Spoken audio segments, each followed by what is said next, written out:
అందరికీ నమస్తే, నేను మీ భార్గవి. వెల్కమ్ బ్యాక్ టు అమ్మ చేతి వెంట. ఈరోజు వీడియోలో సోషల్ మీడియాలో బాగా పాపులర్ అయిపోయి వైరల్ అయిపోయి ట్రెండింగ్లో నిలిచిన కునాఫా చాక్లెట్, దుబాయ్ చాక్లెట్ రెసిపీని మీతో షేర్ చేయాలనుకుంటున్నాను.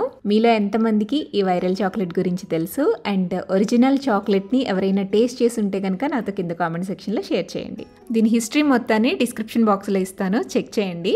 యాక్చువల్గా నేను రీల్స్ చూసినప్పుడు ఈ చాక్లెట్ అనేది కొంచెం ఇంట్రెస్టింగ్గా అనిపించిందండి. అసలు ఈ చాక్లెట్ సంగతి ఏంటి, దాని టేస్ట్ ఎలా ఉంటుంది అని నాకు కూడా ట్రై చేయాలని అనిపించింది.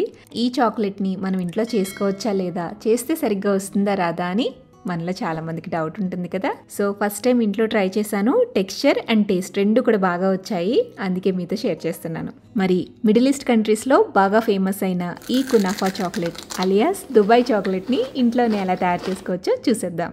యాక్చువల్గా ఒరిజినల్ కునాఫా చాక్లెట్కి పైన వచ్చే డిజైన్ కలర్ కాంబినేషన్ వచ్చేసి గ్రీన్ అండ్ ఎల్లో కాంబినేషన్ అండి. సో ఆ కలర్స్ తెప్పించడం కోసం నేను ఇక్కడ వైట్ చాక్లెట్ని డబల్ బాయిల్ చేసి మెల్ట్ చేస్తున్నాను. అడుగున గిన్నెలో కొంచెం వాటర్ వేసి బాయిల్ చేయండి. పైన ఒక గ్లాస్ బౌల్ కానీ లేదంటే స్టీల్ బౌల్ కానీ పెట్టేసేసి 2 to 3 టేబుల్ స్పూన్స్ దాకా గ్రేట్ చేసుకున్న వైట్ చాక్లెట్ని బౌల్లో వేసుకుని మెల్ట్ చేయండి. ఇలా చాక్లెట్ మెల్ట్ అయిన తర్వాత దీన్ని 2 ఈక్వల్ పార్ట్స్ కింద డివైడ్ చేసుకుని ఒక దానిలో గ్రీన్ కలర్, ఒక దానిలో ఎల్లో కలర్ యాడ్ చేసుకోండి. ఇక్కడ మీరు యూజ్ చేసే కలర్స్ అనేవి ఆయిల్ బేస్డ్ ఫుడ్ కలర్స్ అయి ఉండాలి, లేదంటే చాక్లెట్ అనేది గట్టిపడిపోతుంది అనమాట. కలర్ అనేది జస్ట్ లుక్ కోసం మాత్రమే కాబట్టి ఈ కలర్స్ అవాయిడ్ చేయాలి అని అనుకుంటే వైట్ చాక్లెట్ని చాక్లెట్ మౌల్డ్లోకి ఫస్ట్ స్ప్రెడ్ చేసేసుకోవచ్చు. ఏదైనా చాక్లెట్ మౌల్డ్ తీసుకోండి, దానిలోకి ఈ విధంగా స్ప్రింకిల్ చేసినట్టుగా వేసుకోవాలి. ఇలా చాక్లెట్ని స్ప్రెడ్ చేసుకున్న తర్వాత ఫ్రిడ్జ్లో ఒక 5-10 మినిట్స్ పాటు వదిలేసేయండి. ఈలోపు మనం ఈ చాక్లెట్లోకి స్టఫింగ్ కోసం వాడే కునాఫా ప్రిపరేషన్ ఎలా తయారు చేసుకోవాలో చూద్దాం. స్టవ్ మీద ప్యాన్ పెట్టుకుని అందులోకి 50 గ్రాముల దాకా పిస్తా వేసుకుని లైట్గా దోరగా రోస్ట్ చేయండి. లో ఫ్లేమ్లో కొద్దిసేపు రోస్ట్ చేయండి. ఇలా కొంచెం రోస్ట్ చేసుకున్న తర్వాత వీటిని పక్కకు తీసేసి మళ్ళీ తిరిగి ప్యాన్ స్టవ్ మీద ఉంచి అందులోకి నీళ్లు వేసుకుని బాయిల్ చేయండి. వాటర్ బాయిల్ అవుతున్నప్పుడు ఇందులోకి మనం రోస్ట్ చేసుకున్న పిస్తాని వేసుకుని 2-3 నిమిషాల పాటు మీడియం ఫ్లేమ్లో బాయిల్ చేయండి. ఇవి కొంచెం బాయిల్ అయిన తర్వాత స్టవ్ ఆపేసేసి ఈ పిస్తాని డ్రైన్ అవుట్ చేసుకుని కూలింగ్ వాటర్లోకి వేసేసుకోవాలి. ఈ కూలింగ్ వాటర్లోనే ఒక 5 మినిట్స్ పాటు ఉంచి పిస్తాకి ఉండే పైన తొక్కని తీసేసేయండి. అన్ని పిస్తాల్ని కూడా పీల్ ఆఫ్ చేసుకోవాలి. ఇలా పైన ఉండే తొక్క మొత్తం కూడా తీసేసి పిస్తాల్ని బౌల్లో వేసుకుని పక్కన పెట్టండి. ఇప్పుడు స్టవ్ మీద ప్యాన్లోకి 1 టేబుల్ స్పూన్ దాకా నువ్వులు వేసుకుని దోరగా చిటపటలాడేంత వరకు మాడిపోకుండా వేయించుకుని ఈ వేగిన నువ్వుల్ని మిక్సీ జార్లోకి వేసుకోండి. ఇందులోనే చిటికెడంత ఉప్పు వేయండి. అలాగే మీరు తినే స్వీట్నెస్ని బట్టి 1 లేదా 2 టేబుల్ స్పూన్ల దాకా పంచదార వేసుకోండి. ఇప్పుడు మెత్తగా ఫైన్గా గ్రైండ్ చేసుకోండి.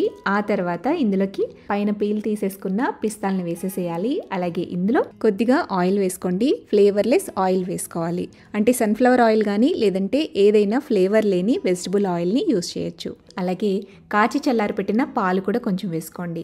ఇందులోనే ఒక 1/2 టీ స్పూన్ దాకా వెనిలా ఎసెన్స్ కూడా వేసుకోండి. ఇప్పుడు దీని మొత్తాన్ని కూడా వీలైనంత మెత్తగా ఫైన్ పేస్ట్లా గ్రైండ్ చేసుకోవాలి. బటర్ టెక్స్చర్ రావాలన్నమాట, అంతవరకు ఫైన్గా గ్రైండ్ చేసుకుంటూ ఉండండి. మధ్య మధ్యలో స్పూన్తో మిక్స్ చేసుకుంటూ బ్లెండ్ చేయండి. ఇలా బ్లెండ్ చేసేటప్పుడు మీకు టెక్స్చర్ అనేది స్మూత్గా రావాలి అంటే, కన్సిస్టెన్సీ కొంచెం పల్చగా అవ్వాలి అంటే కొంచెం కొంచెంగా ఆయిల్ని యాడ్ చేసుకుంటూ బ్లెండ్ చేసుకోండి. స్టఫింగ్ కొంచెం బ్రైట్గా ఉండడం కోసం కాస్త ఫుడ్ కలర్ యాడ్ చేస్తున్నాను. గ్రీన్ కలర్ ఫుడ్ కలర్ వేస్తున్నానండి. కలర్ అనేది కంప్లీట్గా ఆప్షనల్ మాత్రమేనండి. సో మొత్తం వేసి బాగా ఫైన్గా గ్రైండ్ చేస్తే ఇలా ఈ టెక్స్చర్ రావాలన్నమాట. ఇలా మెత్తటి పేస్ట్ లాగా గ్రైండ్ చేసుకోవాలి. సో పిస్తా పేస్ట్ అయితే రెడీ అయిపోయింది. దీన్ని పక్కన పెట్టేద్దాం. ఇప్పుడు స్టవ్ మీద ప్యాన్ పెట్టుకుని అందులోకి 1 టేబుల్ స్పూన్ దాకా బటర్ని నేనిగాని వేసుకోండి. ఆ తర్వాత ఇందులోకి ఒక 50 గ్రాముల దాకా క్రష్ చేసుకున్న కునాఫా స్పెషల్ వర్మిసెల్లి అండి.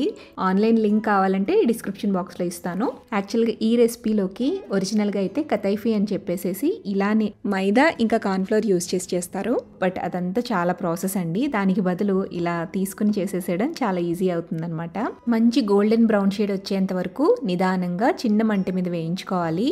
ఇలా చక్కగా వేగిన తర్వాత స్టవ్ ఆపేసేసి ఈ ప్యాన్ని పక్కకి దించేసి చల్లారనివ్వండి. ఇప్పుడు మనం గ్రైండ్ చేసుకున్న పిస్తా పేస్ట్ని ఒక బౌల్లోకి తీసుకోండి. నెక్స్ట్ ఇందులోకి మనం రోస్ట్ చేసుకున్న సేవ్ని కొంచెం కొంచెంగా వేసుకుంటూ మిక్స్ చేసుకోవాలి. కరెక్ట్ కన్సిస్టెన్సీ వచ్చేంత వరకు కూడా కొంచెం కొంచెంగా వేస్తూ కలపండి. చూడండి, ఈ విధంగా ఈ కన్సిస్టెన్సీలో ఉండాలన్నమాట. ఇలా కలుపుకుంటే క్రంచీ స్టఫింగ్ అయితే రెడీ అయిపోతుంది. దీన్ని పక్కన పెట్టేద్దాం. మిల్క్ చాక్లెట్ని ప్రిపేర్ చేసుకుందాం. మీ దగ్గర డైరెక్ట్గా మిల్క్ చాక్లెట్ కాంపౌండ్ ఉంటే కనుక దాన్ని సన్నగా చాప్ చేసేసుకుని వేసుకుని డబుల్ బాయిల్ చేసేసుకోండి. నేను డార్క్ చాక్లెట్ కాంపౌండ్ అలాగే వైట్ చాక్లెట్ కాంపౌండ్ తీసుకుంటున్నాను. రెండు కూడా ఈక్వల్ క్వాంటిటీస్లో వేసుకుని మెల్ట్ చేస్తున్నాను. ఇలా చాక్లెట్ని మెల్ట్ చేసేటప్పుడు మీకు ఒక చిన్న టిప్ అండి. చాక్లెట్ కనుక కొంచెం గట్టిగా ఉంటే, ఫ్లోయీ కన్సిస్టెన్సీ లేకపోతే కనుక లైట్గా మీరు వెజిటబుల్ ఆయిల్ని యాడ్ చేసుకుని మిక్స్ చేస్తూ ఉంటే కన్సిస్టెన్సీ అనేది కొంచెం థిన్ అవుతుంది అనమాట. ఇలా మెల్ట్ చేసుకున్న చాక్లెట్ని చాక్లెట్ మౌల్డ్లోకి వేసుకోవాలి. ఒక థిన్ లేయర్ లాగా వేసుకోండి. ఇక్కడ వీడియో క్లిప్లో చూపిస్తున్న విధంగా ఈవెన్గా స్ప్రెడ్ చేసేసేయండి. గ్యాప్స్ అనేవి లేకుండా మౌల్డ్ మొత్తం కూడా కవర్ అయ్యేటట్టు చూసుకోండి. ఇప్పుడు ఈ చాక్లెట్ మౌల్డ్ని ఫ్రిడ్జ్లో పెట్టి ఒక 10 మినిట్స్ పాటు ఉంచండి. ఇప్పుడు ఫ్రిడ్జ్లో పెట్టిన చాక్లెట్ మౌల్డ్ని తీద్దామండి. ఇది హార్డ్ అయిపోయి ఉంటుంది కదా, ఇందులోకి మనం స్టఫింగ్ని అరేంజ్ చేసుకోవాలి. ఇలా అరేంజ్ చేసేటప్పుడు చుట్టూ కూడా కొంచెం గ్యాప్ ఉండేటట్టు చూసుకోండి. ఎందుకంటే పైన మళ్ళీ చాక్లెట్ ఫిల్లింగ్ వేస్తాము. అది కూడా సైడ్స్కి వెళ్ళి కంప్లీట్గా చాక్లెట్ అనేది అన్మౌల్డ్ చేసేటప్పుడు క్లియర్గా రావడం కోసం కొంచెం చుట్టూ కూడా గ్యాప్ ఉండేటట్టు ఇలా అరేంజ్ చేసుకోండి. ఇప్పుడు మళ్ళీ దీనిపైన మెల్ట్ చేసుకున్న చాక్లెట్ని వేసేసేయండి. చాక్లెట్తో ఫుల్గా కవర్ చేసేసేయండి. ఇలా నీట్గా ఫిల్ చేసేసుకున్న తర్వాత ఇప్పుడు మళ్ళీ ఈ మౌల్డ్ని ఫ్రిడ్జ్లో పెట్టేసి ఒక హాఫ్ అన్ అవర్ పాటు అలా వదిలేసేయండి. ఆ తర్వాత అన్మౌల్డ్ చేసుకుని చాక్లెట్ని సర్వ్ చేసుకోవచ్చు. సో నేను అన్మౌల్డ్ చేస్తున్నాను. చాలా నీట్గా ఎక్కడా కూడా బ్రేకేజ్ లేకుండా, లీకేజ్ లేకుండా పర్ఫెక్ట్గా వచ్చేసిందండి. ఫస్ట్ టైం చేసినా కూడా పిల్లలు కూడా చాలా ఇంట్రెస్టెడ్గా తింటారు. స్పెషల్ డేస్లో స్పెషల్గా చాక్లెట్ చేయాలి అంటే ఈ రెసిపీని ట్రై చేయండి. ట్రై చేయాలనుకునే వాళ్ళకి హెల్ప్ఫుల్గా ఉండడం కోసం నేను ఇక్కడ వీడియోలో యూజ్ చేసిన ప్రోడక్ట్ లింక్స్ అన్నీ డిస్క్రిప్షన్ బాక్స్లో ఇస్తాను, అలాగే ప్రోడక్ట్ ట్యాగింగ్లో ఇస్తానండి. మీరు కావాలంటే అక్కడ చెక్ చేసుకుని పర్చేస్ చేసుకోవచ్చు. మరి ఈ వైరల్ కునాఫా దుబాయ్ చాక్లెట్ని మీరు కూడా ఇంట్లో తప్పకుండా ట్రై చేసి టేస్ట్ చేయండి. ట్రై చేశాక మీ ఫీడ్బ్యాక్ని నాతో షేర్ చేయడం మర్చిపోవద్దు. వీడియో నచ్చితే లైక్ చేయండి, మీ ఫ్రెండ్స్కి, రిలేటివ్స్కి షేర్ చేయండి. మరిన్ని టేస్టీ, సింపుల్, క్విక్ రెసిపీస్ కోసం అమ్మ చేతి వంట ఛానల్ని సబ్స్క్రైబ్ చేయండి.